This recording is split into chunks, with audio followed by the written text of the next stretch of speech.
going to be a grand slam home run. Swing and drive. Belton right. Welcome to the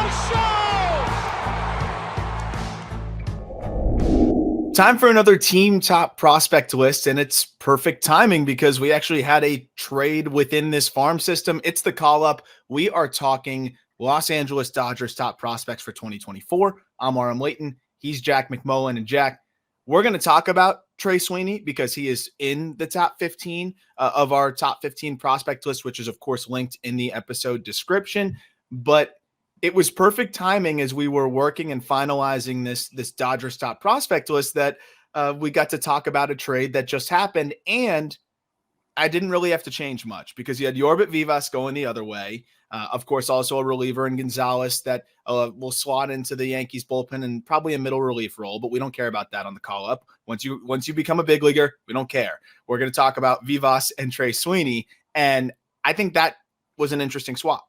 Yeah, I'd say once you exceed rookie limits is when we stop caring because there's like a little bit of a latch on. And then once like the award comes, I think opening day next year is the first time I'm not going to care about Corbin Carroll. Does that make sense? Until we go to the Just Baseball show, and then we care about Corbin Carroll. And then it's like, oh my God, he's awesome. But on this show, it's like Corbin who? I'm here now. I'm on Tim Corbin. I'm not on Corbin Carroll. But yeah, man, I thought that was interesting. And you probably didn't even have to change the positioning because you've got Sweeny in the 11 to 15 range. And I think the exact spot that Sweeny is in, you probably had Yorbit Vivas. Very close. Like it was pretty much would have been like in the last minute, give or take one spot here or there. I feel like the industry leans Vivas for the most part. And I get that because you have the hit tool. He's younger. There's aspects to his game that I think people are, can easily back, but I look at Sweeny and I see a more safe big league profile, as crazy as that sounds, because the bat to ball is still good. Again, we're going to talk about him, but I thought it was actually a great move for the Dodgers because yes, you give up the perceived better prospect to clear up those 240-man spots. Generally, when you have the roster crunch leveraged against you, you're going to end up giving up a little bit more talent than you bring in because you don't have the leverage, right? You're the one trying to clear a roster spot. I thought in this instance, the Dodgers probably knew that, hey, Vivas might not be quite as good as, maybe the industry thinks. I mean, his average exit velocity was like 82.8. That's multiple ticks below the lowest in the big leagues among any qualified hitter. The 90th percentile was like 100. He's limited to second base. Like there's a lot of things where it's like, okay, he needs to be as proficient of a hitter as possible and then also walk to probably be an everyday big leaguer. It's a longer and more difficult path, I think, for a guy like Vivas than a Sweeny who could do a little bit of everything and then be a bulk platoon guy. End of the day, I don't think either team is going to look back on this trade in 5 years and really say much of anything, but it'll lead us into the top 15 once we get through the names to watch. Again, you can check out the entire write-ups and everything you need to know about all of these guys that we might not even get to in the podcast in the episode description as we continue to hammer through all of our team top prospect lists. We got one more before the NL West is taken care of. And we also have a master document on the prospect vertical of justbaseball.com where you can see all the team top prospect lists as they come out hyperlinked in there. So for those watching on YouTube, Jack, let's jump right in and share the screen here where we can take you through each of the names to watch. And you always help kind of sift through all of the different names and the names to watch. And, I kind of want to just let you go this time, talk about each of these guys, and then I'll fill in anything from like a data perspective or anything from maybe just another angle that I might have beyond what, you're able to give us on each of these guys, because I think a lot of them in the names to watch are names that we've, been watching for a little bit now. This is obviously when it's the Dodgers system, the names to watch are always a little bit more fun than a lot of the other names to watch. 100%. I think this is the deepest system in baseball year over year. I think that Cleveland at some point in 2022 probably held that title when there was a ton more prospect intrigue for a George Valera and a young Kenzie Noel. I think those guys helped with the depth in Cleveland, but year over year, the Dodgers are always the safety blanket when it comes to deepest system in baseball. It's, you want a breakout prospect? Go grab the guy that had an 890 OPS in Loe Rancho. Like that's just going to work. And that is the Dodgers. So yeah, running through these guys, it's fun. It's like the training wheels are coming off, and now I'm doing it, and then you'll fill in the pieces after. Starting at the bottom, working up, teleprompter-esque. Jose Ramos, an outfielder in Double-A. Ramos had a lot of prospect intrigue, and I think Ramos was probably making some team top 10s at a certain point. He had an amazing season at the complex in 2021. That's probably when he was starting to make these lists. But as he climbs levels, his offensive production has gone down a little bit. And this was a guy that was fast twitch and overall speedy and seemed like you could dream on power. Now, the power is starting to fill in, but everything else is tapering down, and nobody knows if he's going to hit enough. Yeah. Ronan Kopp, lefty, tons of reliever risk, but he throws 100. He's 6'7", 250. It's a 2-pitch mix, but the 2 pitches are crazy.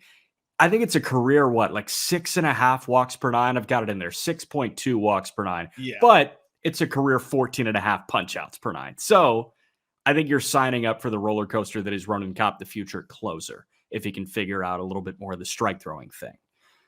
Other flip, Landon Knack, 26 years old, but Knack just logged a mid-2s ERA in 100 innings in 2 hitter-friendly environments in Double-A and Triple-A.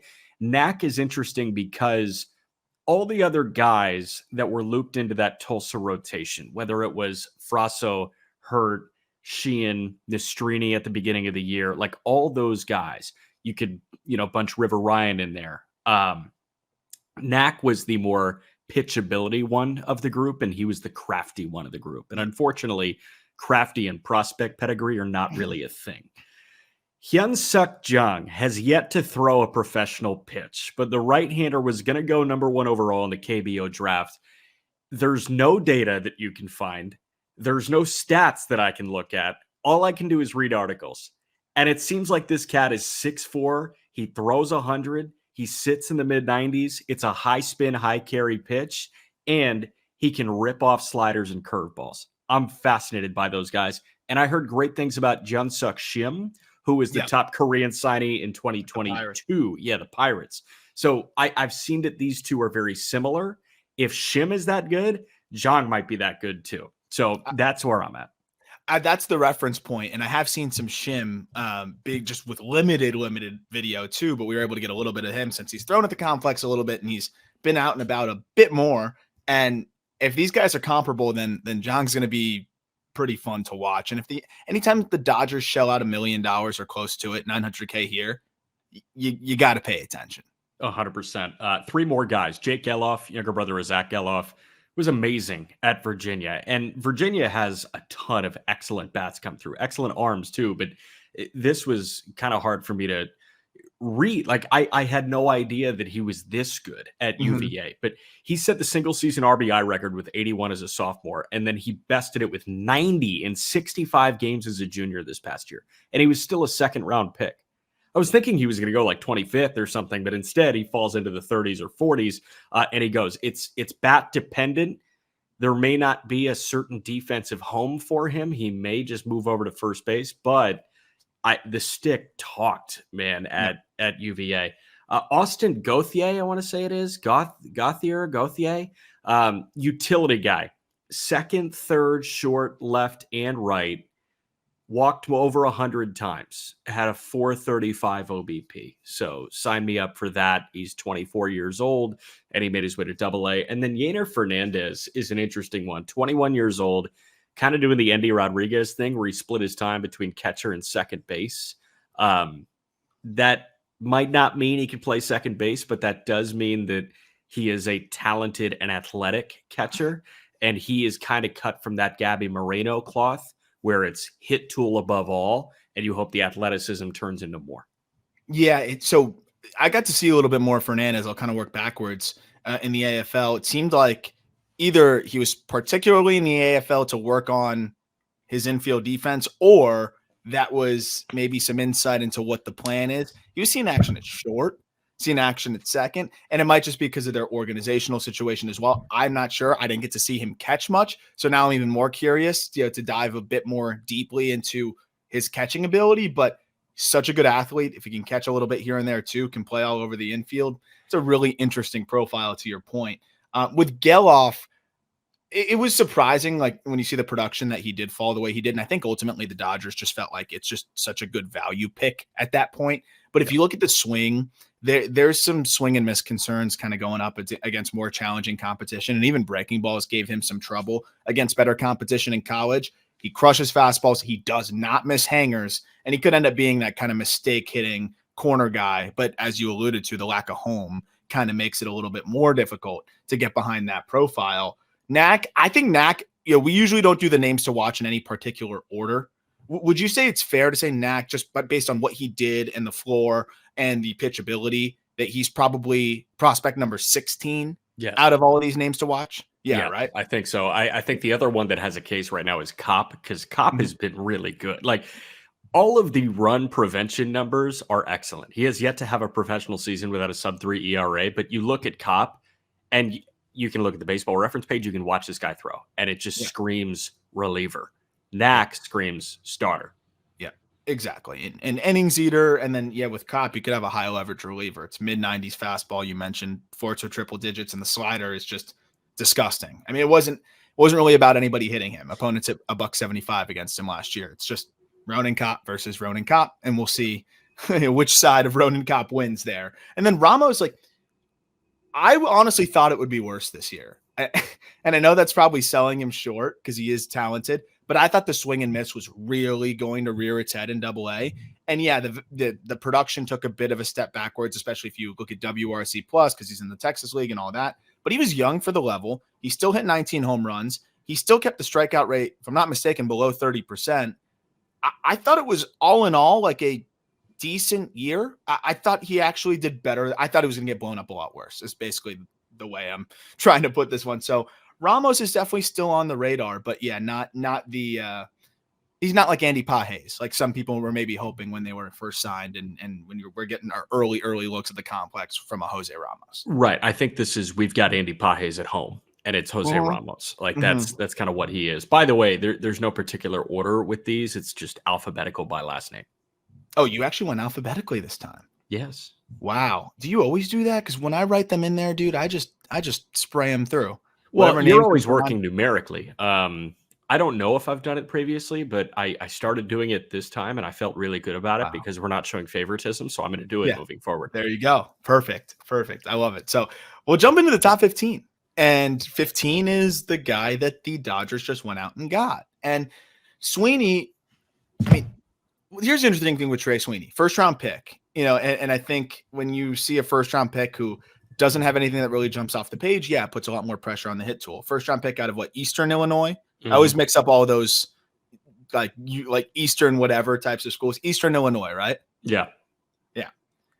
I mean, he put up ridiculous numbers there. We didn't get to see him on the Cape. He went off in the Coastal Plains League. He pretty much hit everywhere that he went, but we never really got to see him play against extremely difficult competition. I think the Yankees like the swing. They like the makeup. They like the profile of just a guy that doesn't really have a hole in his game. And so far, he's been solid. I don't know if there's an everyday shortstop there, but I do think that there's a big leaguer there. He's 6'4". There's probably room for a little bit more pop. That contact rates are average or slightly above. The exit velocities are slightly above average or close to average. Then you have decent defense. I think nothing jumps off the page in terms of range or arm strength or whatever, but it's all fine, and he gets the most out of all of it. And then even when we talk about the speed's not great, but he swipes bags. He picks his spots to run, and he's maybe a slightly above average runner, close to average. I think it's just solid tools across the board. You don't put him in against lefties. And if you filter out his left on left numbers, his offensive numbers were actually really solid last year in Double-A. I think it's a bulk platoon, utility type that can play all over the infield. And you realize at the end of the year, wait, he actually got 400, 500 plate appearances this year because of the way that he's able to plug and play. I think that's what you could get here with a Trey Sweeny. Do you think he can pass at shortstop at the major league level? Like, I'm curious, could he play? Could he be that bulk utility guy where it's third, short, second, wherever needed? Yeah, I think if it was every single day, I think the range might start to, the limited Display, range might start to show a bit more. But if he's playing 1 to 2 times a week at shortstop, he makes the routine plays. He's super heady. That was the interesting thing, because that was my big question. I'm like, okay, he's not very, very athletic, but he keeps getting a lot of action at short. How does he make this all work? And from what I see, he always puts himself in a good position. He reads hops really well. He's always in what seems like the best spot. And those instincts are hard to teach. Obviously, those are just something that you just have. And I think he has those. And I think that will allow him to play at least a big league average shortstop in spurts. He was the forgotten man in New York. And I do think that he needed to change his scenery. And it's weird to say that about, first round pick in 2021, but he was already kind of left in the dust. And with what happened with Volpe and with the drama surrounding Peraza, you're out of energy to exhaust on the shortstop position if you're the Yankees and if you are the Yankee fan base. All of your eggs are in the Volpe basket. Peraza already got kicked to the wayside. Trey Sweeney is not going to enter the fold. So I do like this trade for Trey Sweeney. I do, and it's important shortstop depth, which is really funny because when we talk about the system, and we always talk about trends and what certain systems have, I identified a pitching trend in this system that we'll get to when we get to the first arm. But when we talk about Rockies, it was like bizarre lefty release. We'll always look for different things in different orgs. I found my trend here. But with Sweeney, you look at what he did against righties as well. 850 OPS against righties last year and about 375 plate appearances. Left on left, a 560 OPS. So you can pretty much just say, hey, he's not going to face lefties. So that already kind of eliminates that everyday shortstop role that was already eliminated probably anyways. But 104 mile per hour, 90th percentile exit velocity is actually a decimal point above the big league average. And you imagine now that you put this guy in the Texas League, or I think he might even start the year in AAA. I think that power is going to start to tick up a little bit, and Yankees fans are going to freak out. Doesn't mean he's going to be this everyday shortstop at the big league level. Like, calm down, it'll be okay. But I do think he's going to put up some pretty good numbers because you have above average contact rates. You have a guy that hits the ball in the air, by the way, only a 34% ground ball rate.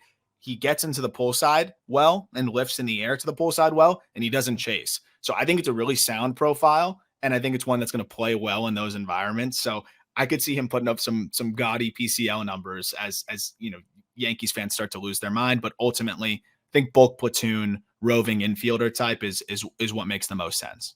Cool beans. 14, guy that you put on my radar, Jack, left-hander Justin Robleski, who finished the year in high A, 11th rounder in 2021.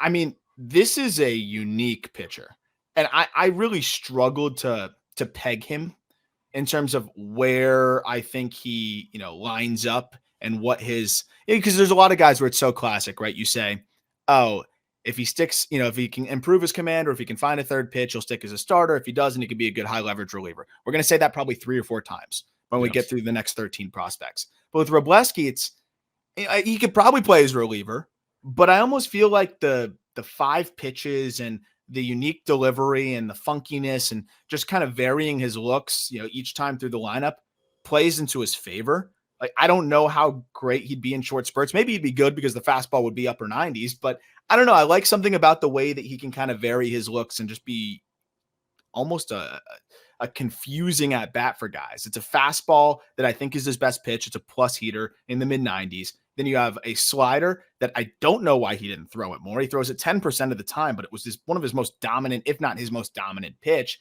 Mixes in a curveball that was a little inconsistent, but flashed average, a cutter that flashed average. And I think the biggest thing for him and the pitch that he ended up using the most was his changeup. And I think it's funny because the changeup, if you read a lot of draft reports on him, was changeup so far off, probably going to get scrapped, blah, blah, blah. By the time he got to the second half of the season, changeup was his best pitch. And I'm curious to hear from you, Jack, on like the starts that you saw, because that's when you texted me and said, you got to watch this Robleski guy. The changeup ended up being his best pitch in the second half, and that pitch flashed above average.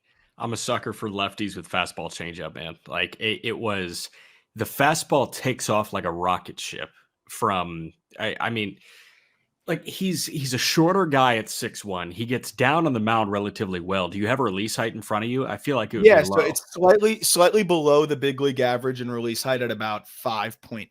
Big league average is like 5'9", but it's also the way he delivers it though, right? Shoulders tilt back and the way his arm comes out, it's almost like that slingshot delivery that Right. I think makes it appear as if it's lower than it really is. And I think that delivery aids in the fastball changeup, and like it almost enhances the look of the changeup because the way I view it is delivery can give them maybe 5 to 10 more feet of perceived fastball.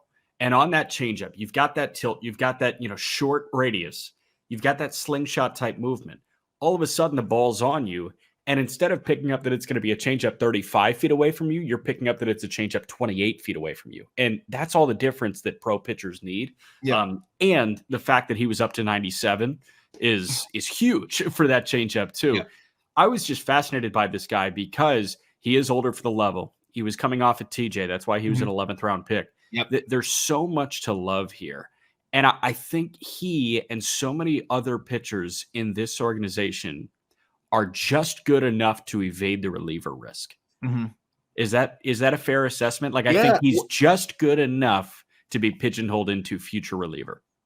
Yeah, I think so. And that's the interesting thing with a lot of these prospects is some of them are going to have to be relievers because you got to figure out who's the best, back end starter, and then who's the guy that's probably going to profile best in the bullpen. It's not just about who's most capable of starting. It's about who is going to thrive in whatever role to help you win if you're assuming you're going to keep all these guys. Robleski's the one lefty, though, that I do feel like has a really solid chance of starting relative to the other guys. Like, he still has to prove that he can go 5-6 innings more consistently. They were a little bit careful with him in his first full season out off of TJ. But you look at Ronan Kopp, you look at Maddix Bruns, you look at some of these other guys, like those guys almost have no chance at sticking as a starter. Robleski has a decent shot.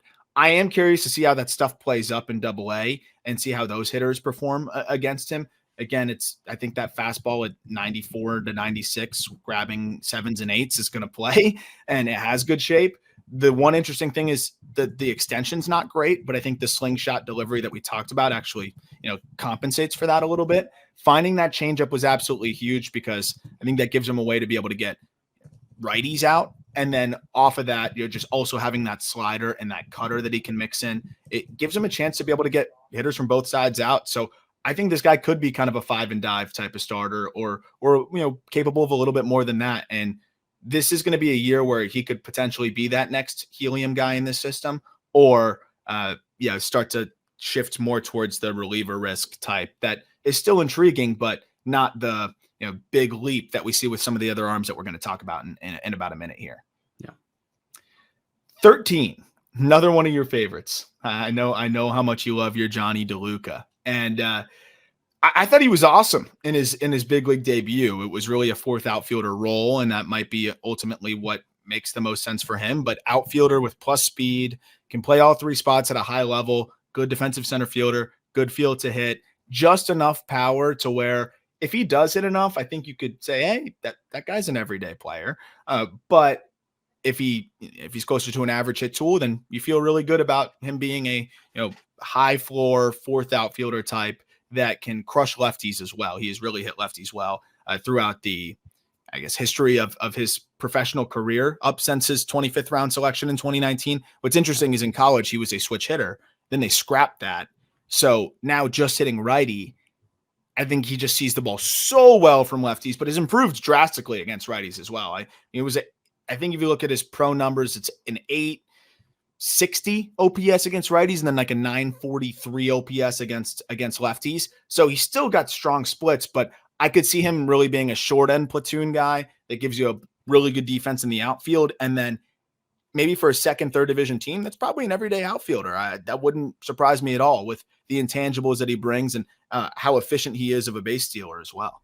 They just have a bunch of different, slightly subdued iterations of James Outman hanging around every single year. Every time they have these guys. And, hey, there's a lot less power, but there's also a lot less whiff in Johnny DeLuca. But it's another guy that's older for every level he's at, that has succeeded at every level of professional baseball, and a guy that, frankly, was not good at Oregon. He wasn't good.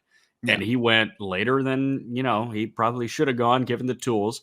But he's a guy that can hit in the high 200s. And tell you what, I was really impressed by his 24-game big league cameo this year. 45 plate appearances, 8 punch outs, competitive ABs, and sporadic plate appearances too. Yeah. Like he is, I think, one of the better fourth outfield options that we've got in minor league baseball right now. I think he's ready to be a fourth outfielder for many, many teams in Major League Baseball. One of them is probably not the Dodgers.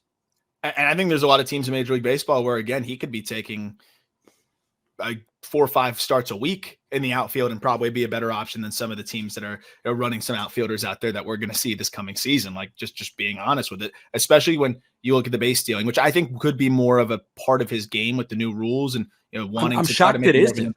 Yeah, he's extremely efficient. I think as a minor leaguer, I know I put it in the write-up, I think he's like 58 of 63 since he debuted. Like that's insane. Like that's incredibly efficient.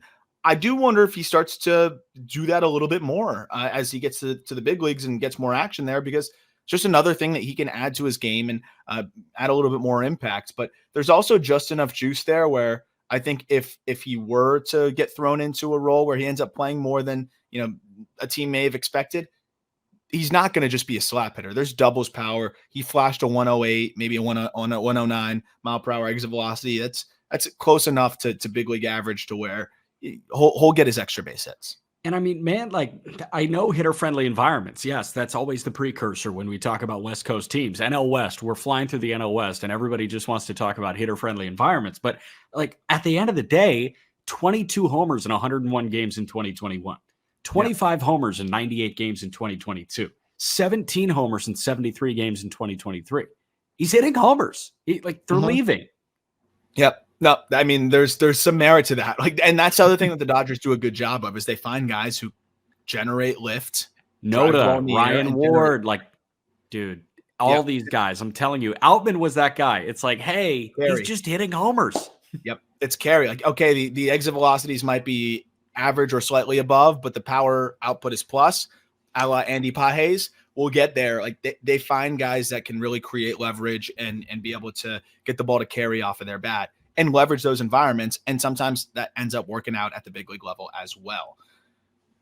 Let's go to a more negative side of things, unfortunately. Number 12, Diego Cartaya. As I was doing this, I was like, okay, how far is this guy going to slip? And every time I was diving into a prospect, I'm like, I'm taking this guy over Cartaya. I'm taking this guy over Cartaya. And then eventually it stopped. It settled at 12. This guy was closer to the number 12 prospect in baseball a year ago than the number 12 prospect in his own system. It's been a wild fall. And I know people are going to ask, okay, why a catching prospect at 22 years old off of one bad year? Why would he free fall so hard? I know it was a really bad year, but look at what he did before. Look at where he was at. He's a $2.5 million IFA guy in 2018. How does he fall so freely and quickly? I think it was one, that bad, and two, a lot of my concerns were all validated last year in like the worst way possible. And I'll get into that in a minute.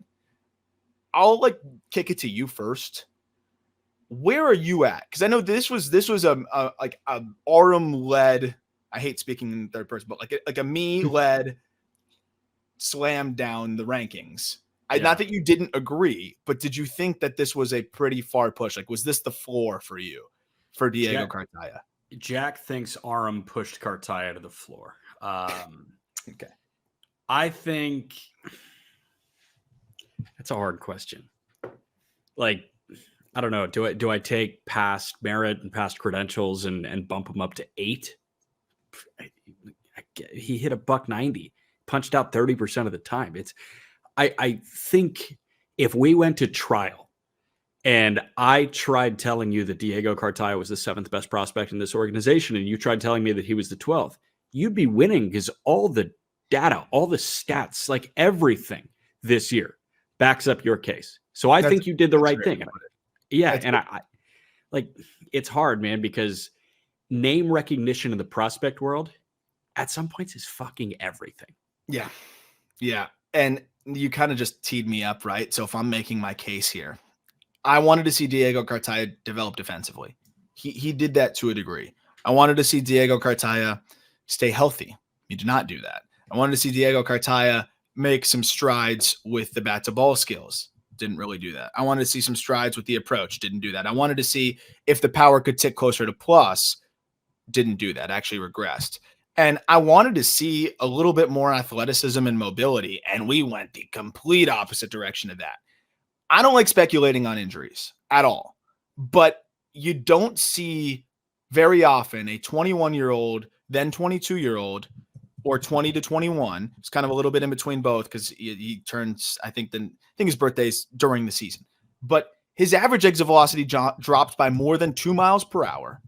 His swing, you just look at the bat speed, far slower. It almost looked like he was swinging a bat that was 10 ounces heavier sometimes, or swinging underwater. It was like something doesn't look right. And then you saw him feel that in some of these at-bats, right? Fouls off a fastball where he knows, man, I normally hit that. And then it makes you almost want to start it sooner. And now trying to start it sooner, he's going to get these breaking balls and is way out in front. So he went from a guy that was actually hitting breaking balls pretty well to getting dismantled by breaking balls. And I know that it's a big leap from high A to double A, but again, the batted ball data just regressing so badly was one side of it. And then just watching him, again, just a swing on a fastball that he normally hits in the zone. You could see the almost confusion of why didn't I get that? And then what the subsequent swings ended up being because of that. Like, I need to start sooner. I need to start sooner. And all of a sudden now the swing decisions are getting worse. And then everything began to unravel. And they never said why his season ended because they said IL, undisclosed reason, whatever. I wouldn't be surprised if they just said hey, let's bang it for now. Let's not let these bad habits compound. And let's just go back to the drawing board and come back next year. And also let's get 100% healthy. He's had a history of back issues. He's had a history of hamstring issues and other things, a hand/wrist thing. I'm worried that with a nagging back thing, that was part of the reason why they didn't have him playing for more than 4 days a week in 2022. I wonder how much that could be impacting his explosiveness. He was a rotational guy. He was twitchy before and had that bat speed. I wonder if any of those nagging issues have kind of sapped some of that twitch and explosion. And I will say, I assume yes. I assume that some of this is injury related because we know there's way too much talent in the tank for this type of season to happen for Diego Cartaya. But this is a what have you done for me lately type business. Would you be stunned if the next time you went through the Dodgers system, you're putting Cartaya at 6? No, I wouldn't be stunned at all. If he got healthy and figured things out, absolutely not. But also, it's a really large sample size here. He's been hurt every single year. This was kind of his quote unquote healthiest year, and he really struggled. So, yeah, I think I wouldn't be surprised, but it would be less likely than, if you told me what would surprise you more, Diego Cartaya being at 15 at the end of the year or 6 at the end of the year, I'd say 6. And that's why he's at 12. Yes. So if that kind of explains it. I will say though, fundamentally made some improvements behind the dish. Blocking and receiving got a little bit better, but he's still just kind of stiff back there. And the intangibles are a big aspect of why he flew up the ranks so quickly and why he was so highly regarded. Plus makeup, commands games really well, works with the staff really well. Everything I've read and heard is that he just calls games well and is a great battery mate. So that is very important. And that's why I'm not giving up on Cartaya by any means. And this might be a little harsh, but I see still the potential for above average power. Even if the hit tool is below average, he draws his walks when, he wasn't totally going bad. He is patient, does draw his walks, and he can be an average defender who kind of pushes himself across the finish line with those intangibles. But that's kind of a high-end backup replacement level starter type of catcher. So what's the path to being an above average catcher consistently? Either got to make some big strides with the hit tool, a big stride with the power, because we're talking about a 90th percentile last year that was below 102. Yeah. That's crazy. Yeah. Or, a massive leap defensively. And I just don't see any of those things necessarily happening. Maybe a little bit of each could get him heading in the right direction. No, I think he's got to look at Francisco Alvarez and say, how did you do that? I need to do something like that. Freak athlete. Big muscle hamster. But Cartaya could have been a freak athlete. I guess coming into this year, I was looking at him as a freak athlete because big catcher that moved well enough. But now I don't look at him as a freak athlete. It's just kind of a bizarre situation. I feel for him. It's almost like out of his control. It just seems like a lot of it has to do with getting his body right. And that's really hard to predict. So that's why it's tough to rank him. And I don't enjoy doing it. But hopefully he bounces back in a big way this coming season, and we throw him right back up the rankings, and we can say, oh, it was just an injury. And there's nothing better than that. When you say, oh, he's healthy now, look how much better he looks. And it's simple. Don't need to dive any deeper than that. Yeah, I'm going to say something really nice about the LA Dodgers right now, and it's going to be really corny. You know the saying I live in Indiana, so I know the saying, but I'm sure you know the saying too. It's in 49 other states, it's just basketball when it comes to the state of Indiana. Did you know that saying? No. Oh, yeah, like Hoosiers and all that. That's their thing. In 49 other states, it's just basketball. In 29 other organizations, there's patience for Diego Cartaya. But in the Dodgers system, in the best year over year, you get left behind. Yeah. And I'm planting my flag on number 11, and I'm so glad you did it. I'm so glad you put 11 over 12 because I think this guy's the truth. Yeah, this was one. This is where I was wondering at how far it was going to fall, and how far Cartaya was going to fall was really determined by less about him sliding and more about Tyron Loronzo rising. And you mentioned it, like this is a guy that really showed out last year. Catcher for now. We'll see. I do need to put a disclaimer out. Did not really have the ability to grind too much of the catching video from Rancho Cucamonga. Like there wasn't really good angles. I couldn't see. Why? Because you have a life? Because no, you have friends and family. It's the total reason why I couldn't. Usually, it's just, can I get there? Could I find it in one way? I wish I could say that it was for that reason, but I can tell you this: he's got juice.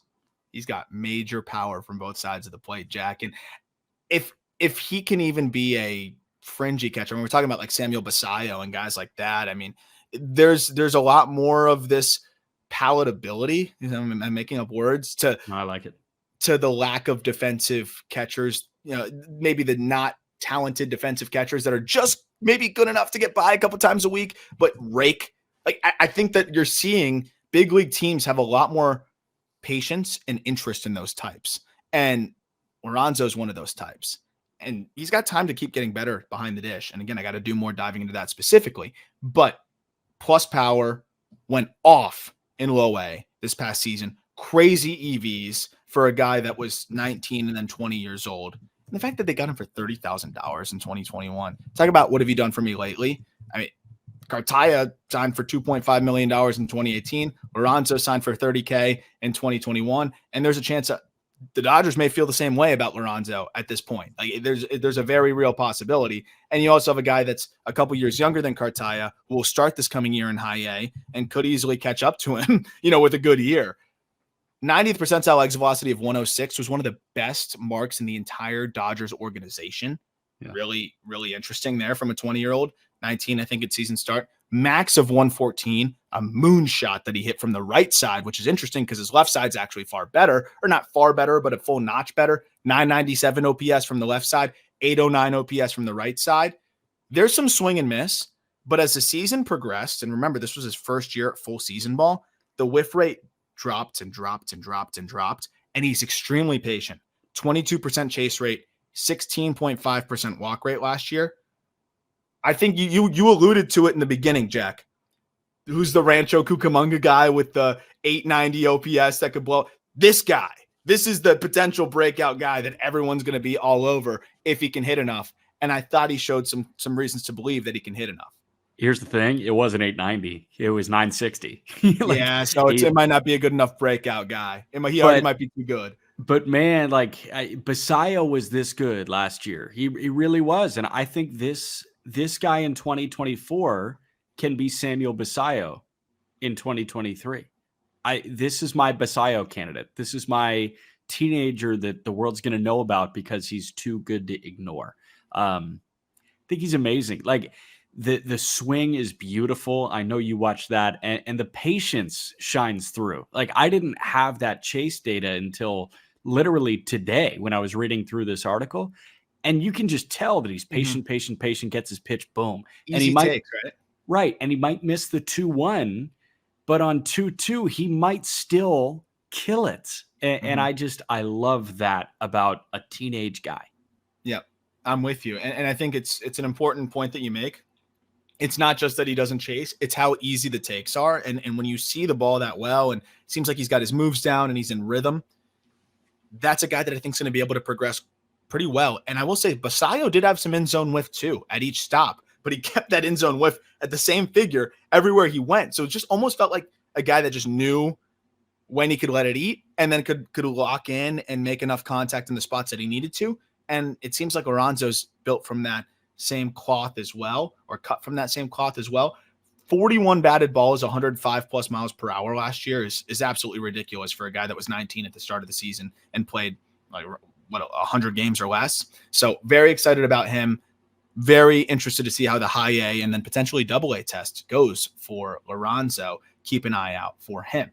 Yeah. We're going to get into the top 10 here in a second. But Jack, before we get to that, we got to talk about Bowman Draft, 2023 Bowman Draft. We've done a couple of different segments. I hope you guys have enjoyed that because the product comes out. As we're recording this, it's 4:30 p.m. December 11th. Comes out December 12th. And people are already going hard for the Wyatt Langford autos, for everything else, and chasing a lot of these really, really good prospects that we've talked about in previous episodes. But we finally got a bounty number, like a price on the Tom Brady card in there. And for those who may not know, for those who may have just kind of found this episode from looking for the Dodgers or whatever it may be, Bowman 23 draft features Tom Brady in there. And they wanted to do some sort of promotion with that, which I think is super cool. And basically it's Tom Brady's Montreal Expos picture on a card. And they made a very limited amount. And then there was some unique inscriptions from Tom Brady on different versions of the card. I think the one that he had the inscription of like, if baseball doesn't work out, I'll go to football or something like that. A Tom Brady collector who would prefer to remain anonymous said, whoever pulls that card, he has $500,000 waiting for you. Just done deal. $500,000 on the spot. If you pull this Tom Brady inscription card that is in this 2023 Bowman draft set. Man, the hobby, man. Like I'm telling you, I'm still trying to wrap my brain around the hobby, but that's the hobby to a new level. Yeah. That's so cool because we're in it for the prospects, right? Like we're in it to go grab that Maui Ohuna out of 20. And it's like, yeah, I got it. Or out of 25. And I'm like, yeah, I got that. No biggie. Like, let's hope he hits 270 in the bigs versus the greatest football player of all time in an Expos jersey, and somebody's ready to hand you $500,000 for it if you pull it. It's not even the 1 of 1. It's the out of 50 that is viewed as an out of 1 because he signed it and then wrote, if baseball doesn't work out, there's always football, which is pretty funny. And I think there's one other one that's an inscription that says "Go Expos" in like French or something. Nice. But he had a lot of fun with it. So that's a cool part about it. If you're a card collector that maybe doesn't like to get into the prospects as much, go chase the Tom Brady Montreal Expos card. Or if you're just wondering, hey, I pulled this Tom Brady, I was hunting for, Jacob Wilson, and why do I have this Brady card? Keep it. Even if it's not autographed. People are going to want those. So if you pull the Tom Brady Expos card, hold it. It doesn't have to be the special inscription $500,000 one. People will want it. And it's a really cool aspect of what they're doing in this release. So a lot of fun. I love to see Topps and Bowman having fun with it beyond just the prospects and making, adding another layer of intrigue there. I can promise you we will be chasing a bunch of different autos in there in the 2023 Bowman draft tomorrow when it comes out, and potentially might be doing a live break at some point on our YouTube channel. So stay tuned for that. Last thing. Did you ever watch The League? Yeah, of course. All right. You remember what this guy said when he got the first pick? If you say it, I'll remember. Tim Brady. Mother... Oh, yeah. Tim Brady, mother. Yeah, it's so funny. So that's what I think whenever I hear Tom Brady. It's just Tim Brady, mother effers from Paul Scheer. All-time show. If you haven't seen that, check that one out too. Top 10 time. Number 10, really tough guy to rank as well, but a lot of intrigue, a lot of upside. Maddix Bruns, left-handed pitcher, finished the year at high A, first-round pick in 2021. I mean, you got 3 above average to plus pitches here, Jack, but you've also got 30 command. So let's unpack it. Mid-90s fastball, good life, gets whiffs. Slider flashes plus, tough to pick up from that lefty release point. Changeup actually flashes above average, good pitch. Curveball is kind of nascent, and I think it'll eventually just kind of be phased out or just be a strike-stealing pitch at best. But then you have 30 command, and we've seen starts where just the walks start to compile and the innings start to cave in on him. And that's my concern with Bruns as a starter, is not just the command, it seemed like the bad innings snowballed. You'd see the body language. You'd see the one or two calls not going his way turn into a walk very quickly, and then another walk, and then the composure started to unravel a little bit. But then when he was on, you'd see spurts and say, fastball, slider, changeup, slider, fastball. All of a sudden, he's giving you these 3 different looks. He's doing all these different things. He's in a little bit of a rhythm. He's starting to fill up the zone. You're like, ooh, this guy could be a starter. Those were a little bit fewer and far between. But I can't rule him out as a starter yet.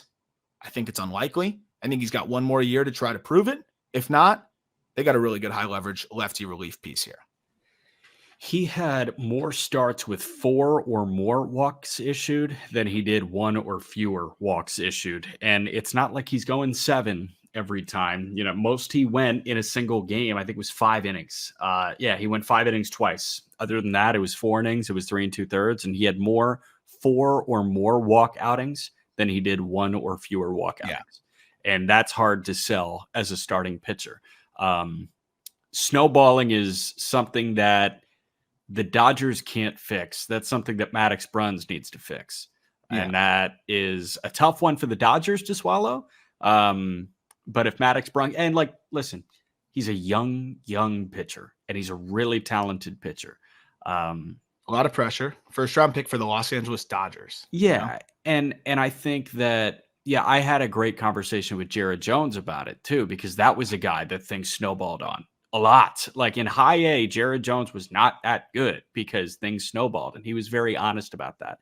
And what every minor leaguer says is the minor leagues are built to hand you adversity at some point before you get to the big leagues. And this is Maddix Bruns' adversity. Like, the ERA is not that good at really any level. He's thrown, 140 innings in his minor league career? He's thrown 146. He's walked 119 guys. Yeah. Like, if this isn't a come-to-God year, I don't know what is.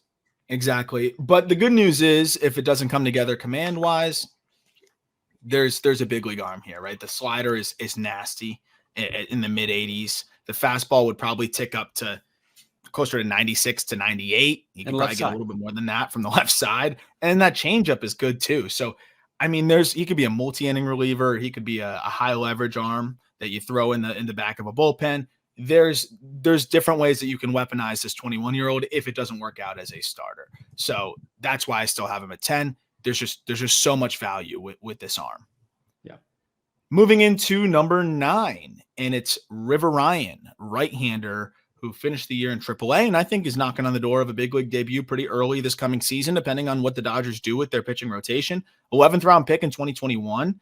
And what's interesting is he came out of UNC Pembroke, which is a Division II school, where he was a two-way player. He hit 308 there as a position player, and then also came in as a closer and was really effective as a reliever and closer for them. Gets drafted in the 11th round by the Padres. They have him doing both a little bit. They really just drafted the athlete, see what you got here, and he looked even better on the mound. So right as the Dodgers probably catch the attention, or Ryan catches the attention of the Dodgers, and the Padres are starting to realize, hey, we like him as an arm. The Dodgers go out and they make a move and they go get him. And they pluck him really early, which was an interesting identification there. And some scout probably is getting a nice pat on the back for that one. But he looks athletic on the mound. You can tell that he was a shortstop infielder by the way he delivers the ball. It's so loose. His arm action he's got a quick arm. He repeats his mechanics really well, and it's just a smooth delivery. The command, I think, is going to continue to get better for that reason. But the fastball, man, like, the shape's okay. It's not dead zone, but it's not great. But it's 96.5 averaging, up to 99, 100. I think he even touched 100 once this year. Hard slider, good curveball, decent cutter, and then a changeup that's far off. I mean, we're talking about 3 big league pitches, potentially a 4th. Yeah. A great athleticism on the mound, and a guy that kept runs off the board in 2 really hitter-friendly environments. I think River Ryan could be either back end of the rotation arm, or you put that guy in the bullpen, he's probably touching triple digits quite a bit. Yeah, and the name River Ryan screams closer. Like, hey, you're gonna go call out. He also wears number 99. It's almost like he's trying to set himself up to be a closer. He's totally setting himself up to be a closer. But we just heard that Joe Kelly, is probably in line for number 99. So whatever, just give it like a year or two. Yeah, I think any other organization we're talking about River Ryan way more this year. Yes.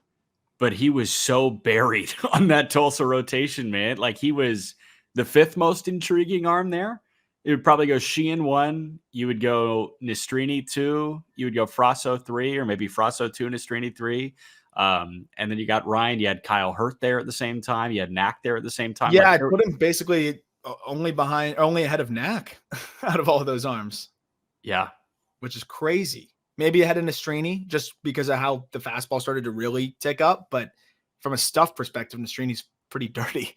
So it's amazing. And it's a great point because I think on a lot of other teams, you're hearing, oh, can River Ryan be a rotation option for my favorite team this year? River Ryan is one of the best pitching prospects we have, blah, blah, blah. And instead he's not only kind of on the outside looking in, he's one of several 25-year-olds, and he was one of several 25-year-olds on the same AA rotation in Tulsa, as you mentioned, and then eventually Oklahoma City. Dude, if he and Chase McDermott switch places, we're having like the same conversation. It's like, oh, wow, like River Ryan should be in the Orioles rotation next year versus Chase McDermott. It's like sneaky good year for him. Yeah, it's not a bad, like it's a good point, honestly. And that's the funny thing about it. The slider is really good. And we're talking about trends.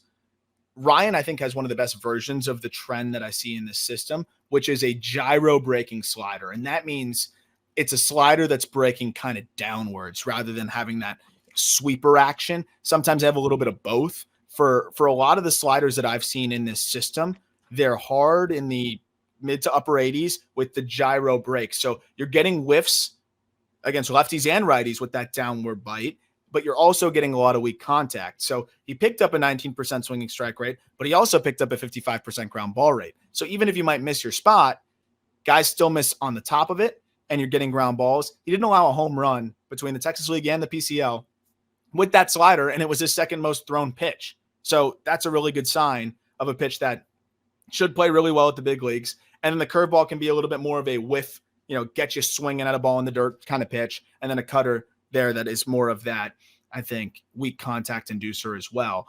I think he has a great chance of sticking as a starter. It's more about how the Dodgers want to use him. But I see a 4 or 5 starter. But again, you put this guy in a pen, he's probably sitting 98, and that slider is going to tick up to the low 90s, and he's going to be an absolute nightmare. Yeah. No, he's got the chance to be – I think he's probably one of the first to make the move to the bullpen, but he's got the chance to be a really good reliever, it seems. I'm with you. Number 8, Nick Froso. He has ranked as high as inside a top 100 list and then, around here in the Dodgers top prospect list. But again, we're not far off from the guys that aren't on the top 100 list. So it's not like he's that far outside of the top 100. But Froso, right-hander, finished the year in AAA, 4th round pick by Toronto in 2019. Unique dude. He was a heck of a basketball player in high school. He's 6'5". He's a good athlete. He's skinny. He's about 200 pounds, has struggled to keep on weight, and has really struggled to compile innings. Nagging elbow issues kind of affected him even going back to, I think, first getting to college, and then mostly worked as a reliever in college. This was his career high in innings at any level.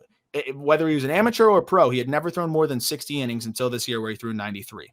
And Froso got that internal brace procedure done, I think, a couple years ago. Last year was the big step to start really working towards a regular workload. And he did that, but then also had some little nagging issues and ailments. And we saw the velocity just kind of drop at the end of the year a little bit.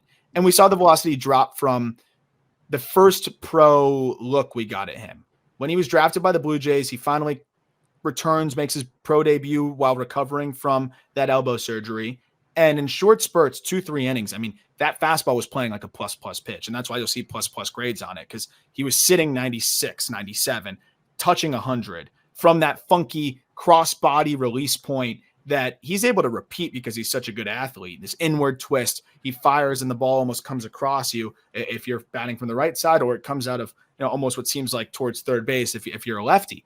That helps it play up. But when it ticks closer to 93, 94, it's not like it has 20 inches of vert and it's some big whiff in the zone kind of pitch. It's good. It's got good shape. So I don't see that plus heater as long as he's a starter. I see it more fringe plus. And that's kind of what we saw for the most part this year. But in the first half of the year, he was averaging 95 and change. And then over the basically the last half of the season, it was 93.8 miles per hour on the fastball. And the other concern for me was the velocity always seemed to wane deeper into the starts. So as we went deeper into it, it's a lot more 91s, 92s, 93s. I wonder if he's just going to be able to stay healthy and really be able to shoulder a starter's workload. But the flip side is he does have a starter's profile. It's fastball that's fringe plus. It's a slider that's above average, and it's a changeup that's above average. Both of those pitches have flashed close to plus or flash plus, and the command's above average. 3-pitch mix, 6'5" righty, above average command. Sounds like a starter to me, but I don't know if he can handle a starter's workload. Yeah, so velocity sustained throughout a start is something that is, I don't know, I guess like it's earned by going 6 innings. And the Dodgers, I get why they do it. I get why they limit them so much, but like you're kind of doing these guys a disservice when they throw 2 1/3 in high A and then they're done. And then they throw again in 3 days. And that, like, it's not great in terms of teaching sustained velocity. And yeah, it's a health thing, but it's also an endurance thing. So yes, like Froso struggled to stay healthy, but you mentioned he nearly doubled his previous high innings, 54 innings pitched, 93 innings pitched this year. Yeah. Like, what does 130 from Nick Froso look like? Can he do 130? I don't know. The other thing is, I want to go back to the mechanics.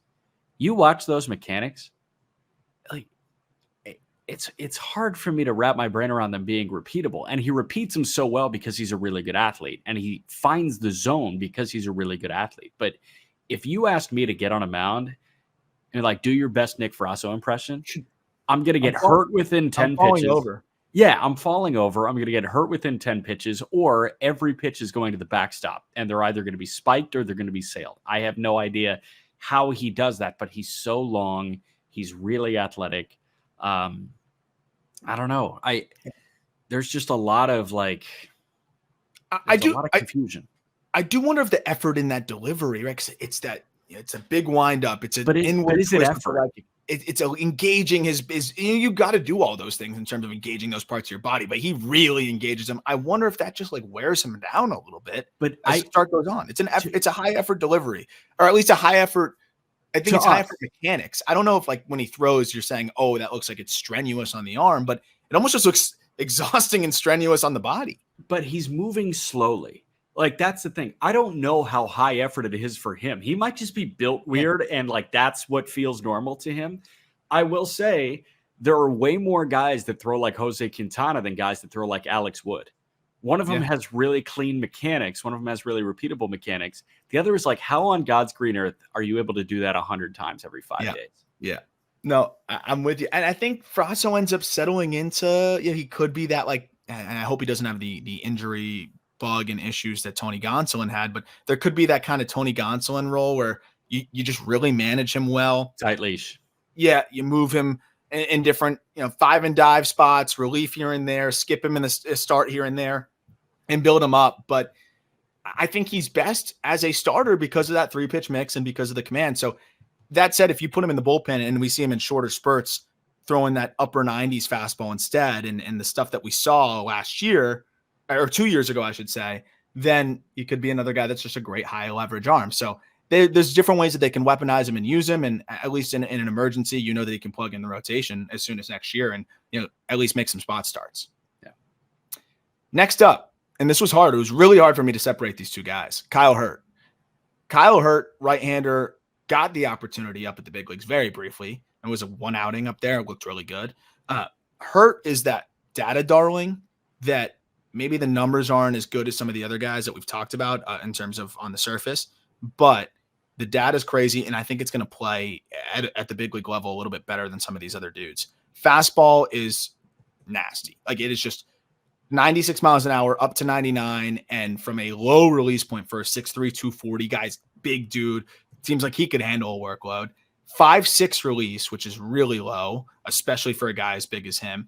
And it really just explodes out of his hand. Between AA and AAA, he picked up a swinging strike rate of 15% on the pitch. He also froze hitters at the bottom of the zone a lot because, again, that low release point, you're expecting it to kind of continue to drop, gravity to take care of it, and it just stays on a rope and freezes you at the knees. He did that plenty of times as well. The changeup, other than Gavin Stone, it's the best changeup in the system, and it's not that far behind Gavin Stone. So you have this low release fastball that just takes off. Then you have this plus changeup that just really tumbles off of it.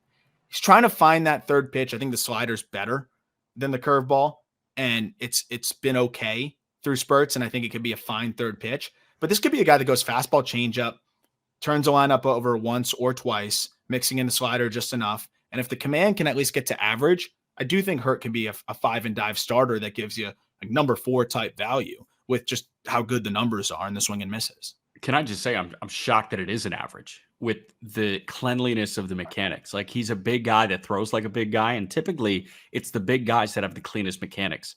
Jabba Chamberlain, I think, is a good example, and Kyle Hurt's not as big as Jabba Chamberlain. Like, don't get it twisted, but Jabba was so good at repeating the mechanics. I think Lance Lynn is also really good at repeating the mechanics, because these guys, they have so much weight that needs to move in one direction.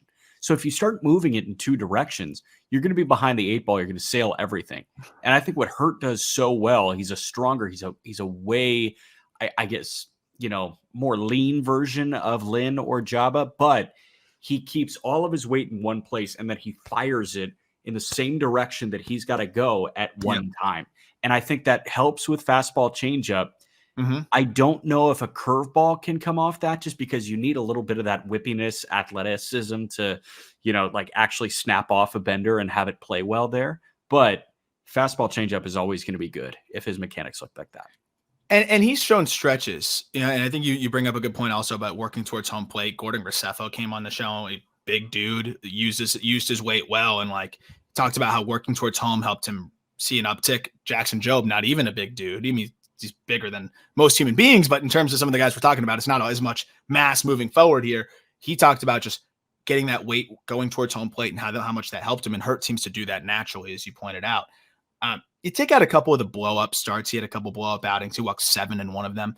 There was a lot of also 3, 2 walks, 1 walks, and even some 0 walk outings. So I do think that with a slight tick up in the command department, this guy's a back end of the rotation starter that could be really fun. Yeah. Next up, and I also think he's probably the most ready to help them at the big league level. Yeah, he looked more than ready when he did make his debut last year. Yeah, they just didn't need him, I guess. I don't know. Number 6. I know, again, that you probably won't have much on, but it was a really fun dive for me. I did send you a video of one swing. Yoendry Vargas, shortstop that finished the season in the DSL, made his pro debut as a 17-year-old last year, just turned 18. $2 million guy in 2023 in January, and the Dodgers shelled out half of their pool, more than half of their pool for him. I get why. He's 6'4", 180. His hands are crazy. Like, just certain guys, their wrists and hands, the way that they're able to create bat speed with what seems like minimal effort, it's special. And Vargas is that. What's crazy is he's 6'4", so he's going to have plenty of time to fill out and get stronger. And a lot of times those big guys, it's more armsy, brute strength, power. For him, it's wrist and hands. He just generates it with twitch and explosiveness. And then you add in the fact that he could get a little bit more powerful with his lower half and be a little bit more in sync. And you're like, okay, could dream on plus power here. He already flashed at 17 years old last year, an exit velocity of 108 miles an hour. Then you factor in the fact that the swing already looks pretty advanced for his age. It's a little bit of movement, right? He starts it so early, though, that I think he's able to get away with it. Hands pull back really smoothly, and it's a gathering leg kick that's all in rhythm, and he starts it right when the pitcher breaks his hand. So he's basically in his spot really early so that movement isn't as disruptive. I think there can be an average hit tool here, plus power. He's got a plus arm. The actions were a little bit at short. We're talking about a 17-year-old here, right? But he just wasn't reading hops great. I would assume that this was a kid that as an amateur had a plus arm, is always bigger than everybody else, sat back on his, on his heels, fielded on a backhand and just fired balls. But now it's a little different when the balls are coming at you 100 miles an hour on short hops and things like that. He got eaten up a little bit. I think he can stick it short. Worst case, if he slows down a step, he goes to third. That profile will play just fine at third too. I'm really excited about this kid, Jack. I think his swing is really pretty. That's the only analysis that I can offer you. Like, it's there's something about the way he loads so early and has that, kind of methodical, like bend in the back knee, and then he fires forward. He just reminds me of like the classic silky 17-year-old that you would see at those showcases that clearly wasn't gunning for the exit velo. They were like, I'm going to hit some nukes right now. And, they walk out and it's like, yeah, I know who I am. He swings like he's confident in his abilities. Yeah. That's for sure. And that's what stands out is like you could go to one of those DSL games, not know who's who, and you'd know that Vargas is a dude. You'd know that he's a 7-figure dude. And I think that's something about just the way he carries himself and also just the way his game already makes noise. And again, 6'4". So he's got some more room for strength and already producing, some very gaudy exit velocities for a 17-year-old. When he's going best, he's going the other way. He can get a little bit spinny at times. Back can kind of get in and out of the zone a little too quick. Breaking balls were a challenge at times. Okay, he was 17. Let's get him working through the ball a little bit, getting working behind home plate, and I think he'll be fine, using the whole field a bit more. And he flashed that ability. It's hard to tell a guy, hey, let it travel, try to keep the barrel in the zone longer when he's turning around hard stuff inside, pull side 108, and then also it's just hitting everything he saw. The numbers in the DSL were ridiculous this past year. So I think he's a guy that also could be a big helium player because he's going to start at the complex next year. If he shows out, could see him in Rancho, and he might just keep hitting in Rancho. No, man, give me a Tyron Loronzo. Probably. That's the guy. We don't need to spend too much time on Gavin Stone. We've talked about him so much on this show. What's that? What's his best pitch, by the way? Yeah, the wild guess, right? It's the cutter that he added at the end of the season. Really? No, it's that plus changeup that is just disgusting. And we have a clip in there for those that are watching that you can just you can see it. It's just a sick joke. He gets JP Crawford to just wave at it really uncomfortably, and that's a guy that was really dialed in last year. He got a lot of really good hitters to take bad swings at his changeup. The problem was he couldn't get him to take a bad swing at anything else. Yeah. So they had to figure out how to mask that fastball a little bit more. And he had to gain the confidence to stop nibbling. And I think how they decided to do that was scrap the four-seamer, go with a sinker a little bit more. Started to do that at the end of the year in the PCL. That pitch had some success. Start to favor a cutter a bit more than the four-seamer. Started to use that a bit more. That had some more success at the end of the season in the PCL. Now you don't have to worry about nibbling. Hey, instead of I got to attack the zone with a four-seamer and hope I get a whiff, it's no, I'm going to attack the zone with a sinker or a cutter and hope I get weak contact. Then I can change the eye level with my four-seamer from time to time, and then the changeup is going to be what puts you away.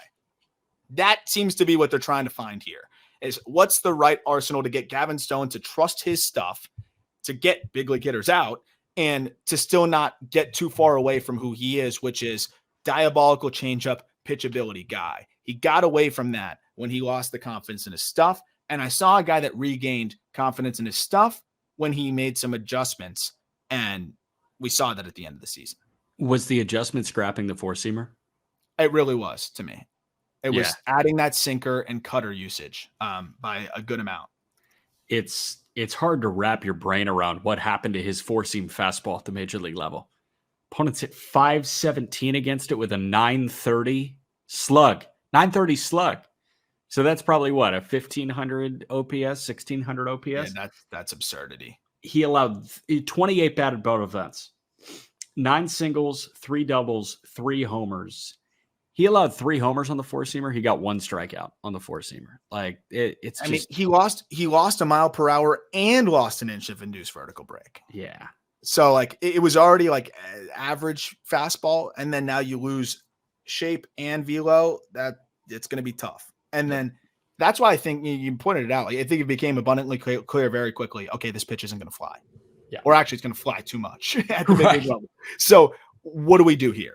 And it seemed to be that the cutter and that sinker that started to bring him some success. And over his last 10 starts, this includes the big league outings as well, he threw the sinker 20% of the time, held opponents to a 150 batting average when he went to that sinker. If you include the minor leagues and the big leagues, 69% ground ball rate. The challenge is changeup, downward action, sinker, downward action, cutter. It's going to be a little bit more horizontal. So you still want to mix in that four-seamer, but you want to change eye levels with that. You don't want to try to get back in the count with that, because with that fastball, trying to get back in the count ended up meaning that it was going deep into the seats. So now he has different looks, and guys can't just sit dead red on a flat, straight arrow fastball.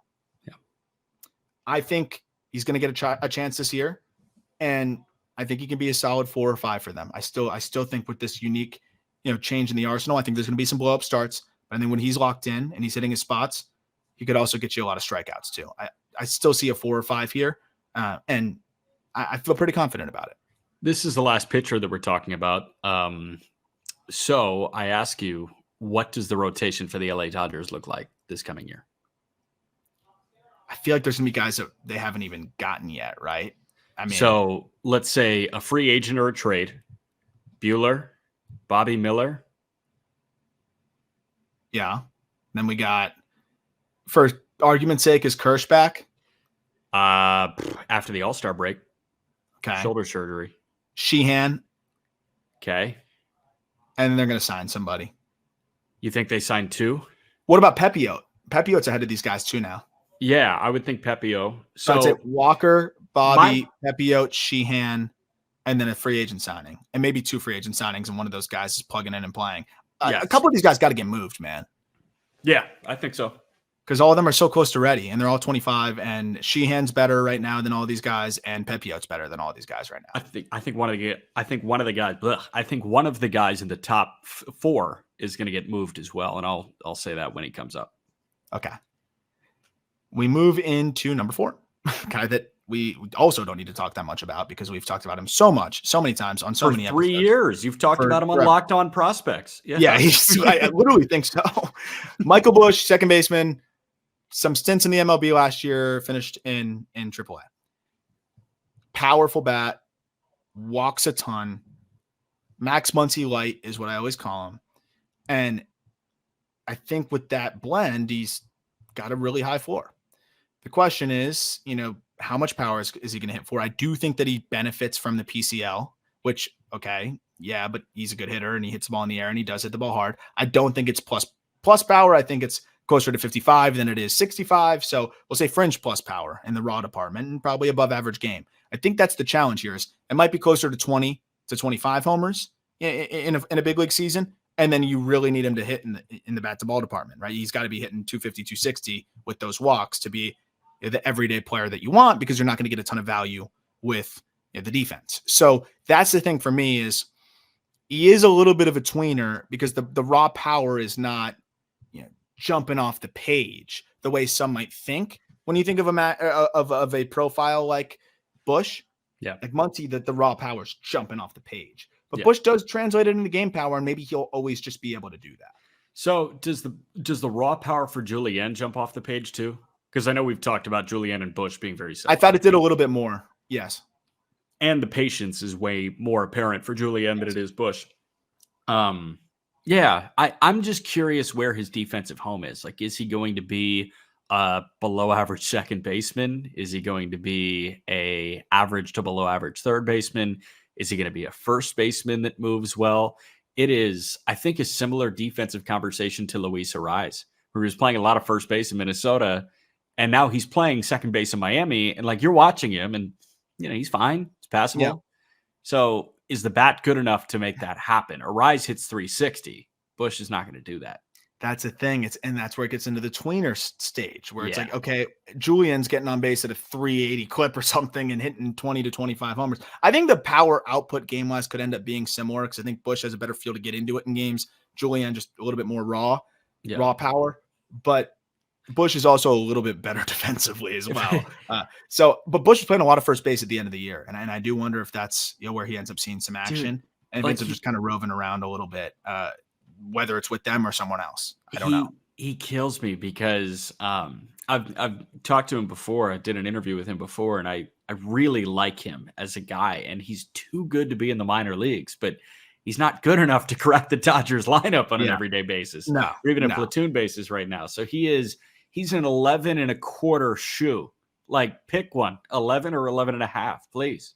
Yep, I'm with you. So we'll see what happens. But that said, he's an above average big league bat, and there's a lot of value in that. And hopefully he gets an opportunity to show that somewhere else, or jumps into an opportunity with the Dodgers.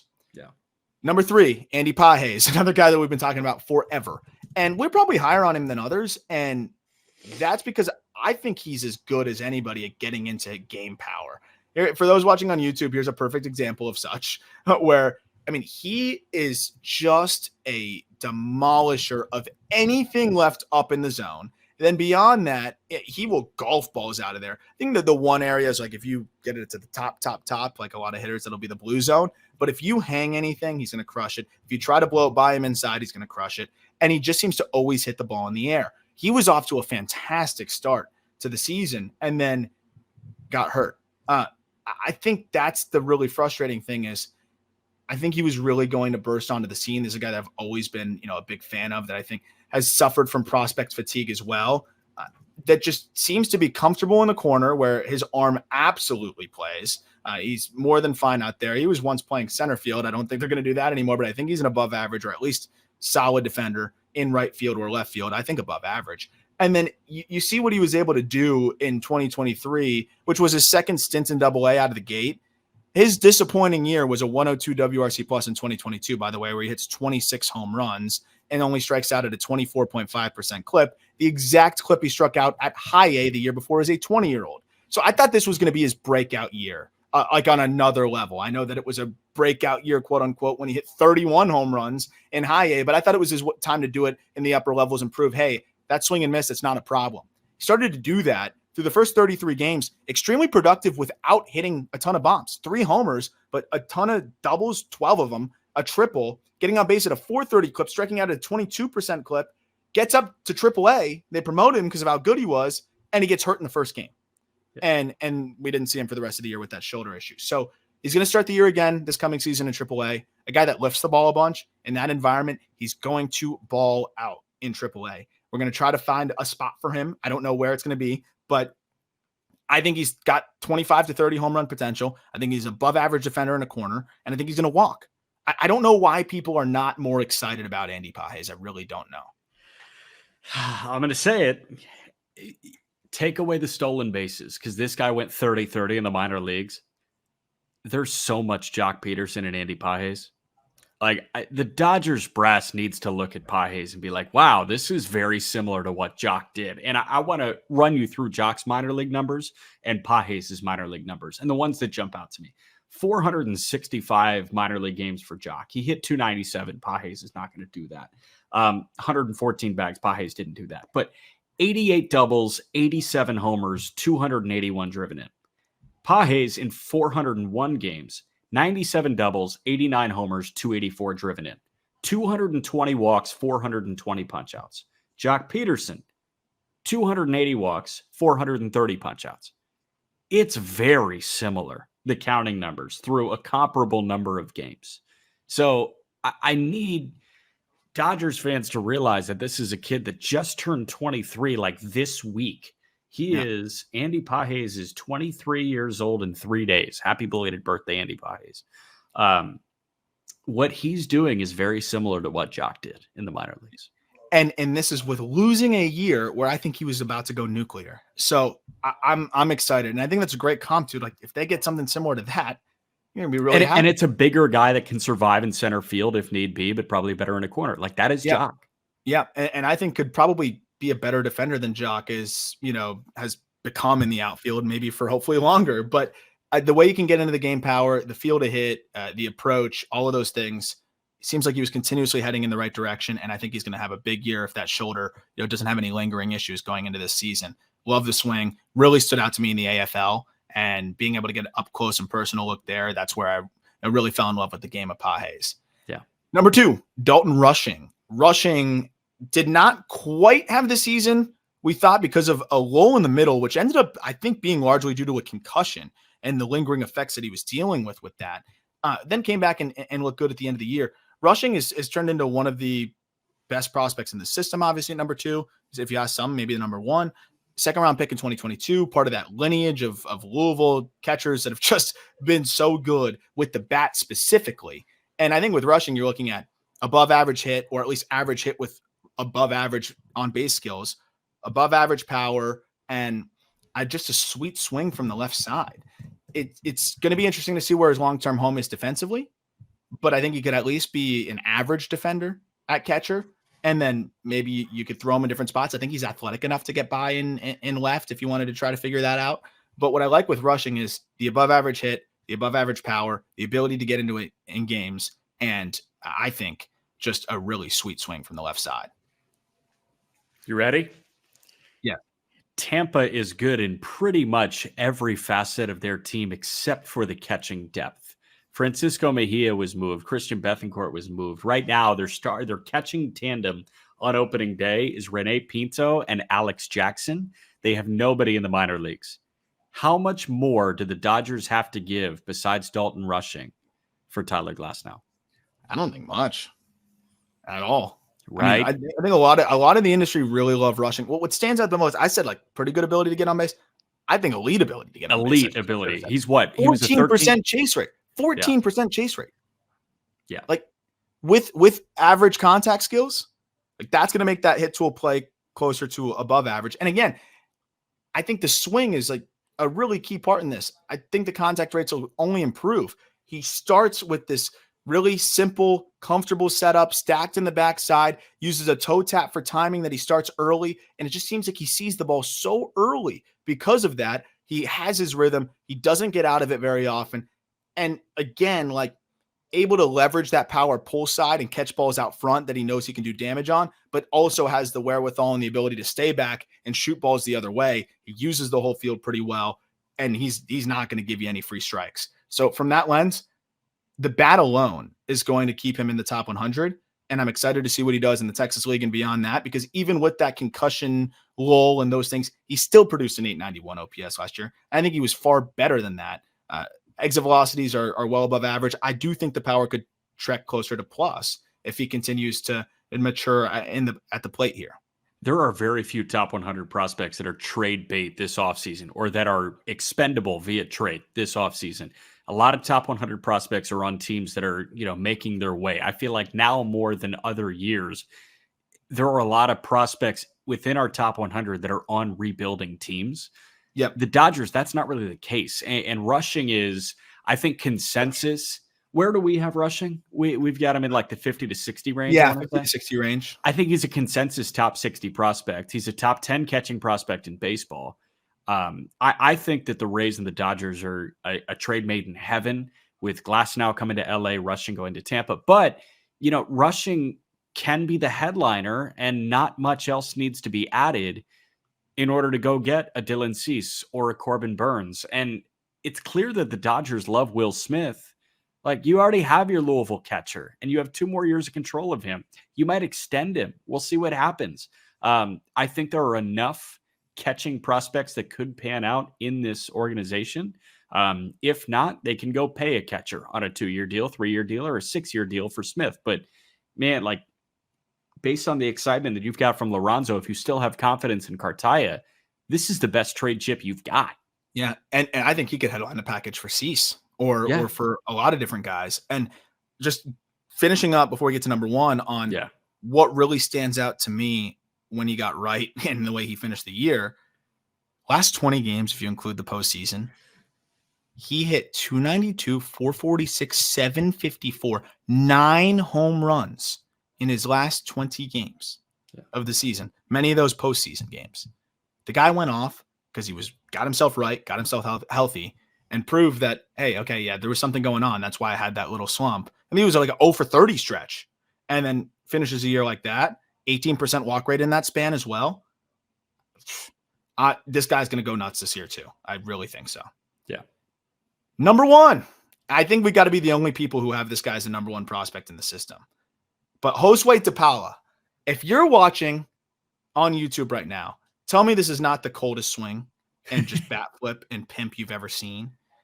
Josue DePaula, we knew he'd have the swagger because he's related to Stephon Marbury. But, I mean, this guy, his swing is as pretty as they come from the left side. He is super projectable. I mean, so much room for strength on his frame. He's running zone contact rates and overall contact rates in the plus territory already as a 17, 18-year-old, which is really amazing as well. He was one of the most polished guys in the complex, and then was like, okay, how does it look in low A? The power didn't quite translate the same way just yet, but the hit tool still looks comfortably plus. I have a 70 on the hit tool potentially, and I understand why the Dodgers gave this guy $1.5 million in 2021. I think he's going to get to the big leagues relatively quickly. I should probably update that ETA. I think he can get there by 2026. He's a good outfielder, like good enough. Like he moves well. I think he could be a comfortable left fielder. But what really stands out to me is how simple, quiet, and smooth his moves are, how he already has everything so connected within his swing. His load is rhythmic, but also is so in tandem with his lower half. He doesn't need much to get into that power, and he still balances these flashes of power with a good feel to hit that I think he's going to continue to get better at leveraging the power that we've seen 110s already. I think he's capable of 113s as he continues to fill out, but he's still so loose and adjustable, and the bat lives in the zone forever. This guy's going to blend plus hit or better with, I think, average, at least average power, maybe above average. And I think he could end up being one of the best offensive prospects in the sport. So that swing that was giffified is one of 2 homers that he had this year in Rancho. And the fact that he got into one of the 2 homers like that is really impressive. This isn't a guy that slaps it alley to alley and then this one just, crept over the wall. Like, this is happening. What's the ground ball rate like? I don't have Fangraphs. It was 47% last year, and I think that will continue to drop as he just gets better at controlling his body and just get more comfortable at, creating leverage and lifting the ball. But I think this was also a kid that was 17 years old at the start of the season, just trying to survive in Rancho and a full season ball and did that. Yeah. And he succeeded. I think that homer was 108, by the way. He was 17. Yeah. Against grown men, full season ball. Runs a chase rate of 20% too. It's not if he starts lifting. When he starts lifting the ball consistently is when he becomes a top 10 prospect in the game. And I'm ready for it. And we've got him higher than anybody. I think we've got him as a top 30 prospect overall. I really think that the Dodgers have something special here as he continues to tap into a little bit more juice. He already hits lefties well. He's already put up good numbers against breaking balls relative to a lot of hitters his age. He handles velocity easily. He doesn't chase. And the power is going to keep ticking up. Even if the power is fringy, he could still be a 275, 280, maybe 300 hitter with the bat to ball and approach that he has and give you an 800 plus OPS. So I think there's a lot of different ways for him to achieve that 800 to 800 plus OPS that doesn't all rely on power, which is why I feel like there's a lot of outcomes here that are all above average big league bats that I feel really confident about the potential for him, but all of the ranges of outcomes, there's a lot of positive ones, even if it's not the 100th, 95th, 90th percentile outcome. There's a lot of different ways you can be a good hitter. And enough batted balls that make you salivate over what's to come. I can't wait. Yeah. We knew the Dodgers were always going to go long. So this was one of our longest maybe ever. So we won't keep you much longer. If you're still listening by now, a reminder that we'll be breaking a bunch of other stuff down this week, a lot of different content episodes. We're going to do a redraft coming up very soon. We're going to finally break down that Juan Soto trade that had a lot of exciting players and prospects heading over to San Diego. And we'll always continue to keep you up to date on everything you need to know about those prospect returns that you have going down in all of the trades that we're going to get this offseason. As always, thank you for listening. If you could take a second to leave a rating, help us grow the show, that would be fantastic. If you want to buy some Just Baseball merch, like my hat right here, you have the episode in the link description to help support us. Really appreciate it. Look forward to talking prospects with you on Wednesday.